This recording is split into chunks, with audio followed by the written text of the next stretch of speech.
contemporaneamente due opere del grande artista veneto Tiziano Vecellio, la Palagozzi e la Crocefissione, in un allestimento che permette il confronto tra lo stile dell'inizio della carriera del pittore veneto e quello più maturo, cupo e dai contorni meno definiti. La Palagozzi è la prima opera datata che si conosca del grande maestro. Dal cartiglio posto in basso al centro della tavola si legge infatti la data, 1520. L'opera fu commissionata dal mercante croato Luigi Gozzi per la chiesa di San Francesco ad Alto. Egli è ritratto in primo piano sulla destra inginocchiato e presentato alla Vergine da San Biagio, patrono della città natale del committente, Dubrovnik.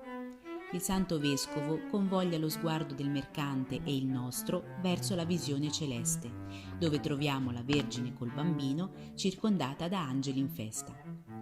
In basso sulla sinistra troviamo invece San Francesco, figura legata alla chiesa nella quale era ospitata l'opera prima delle soppressioni post-unitarie.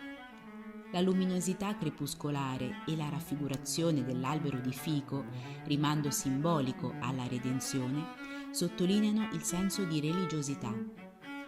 Ma allo stesso tempo, con quest'opera, Tiziano supera l'atteggiamento contemplativo per focalizzarsi sulla variabile umana, con i suoi sentimenti e le sue imperfezioni.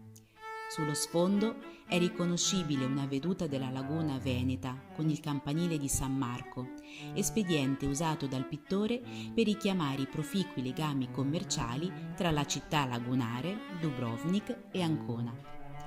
Sul retro della tavola invece è possibile ammirare alcuni bozzetti di teste a carboncino in parte tracciati dallo stesso Tiziano.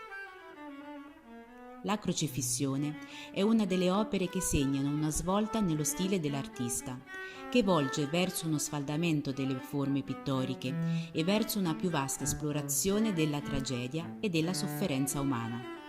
Sulla tela sono raffigurati il Crocefisso con Maria Vergine e San Giovanni Evangelista, in piedi ai due lati della croce, mentre in basso, inginocchiato, si trova San Domenico.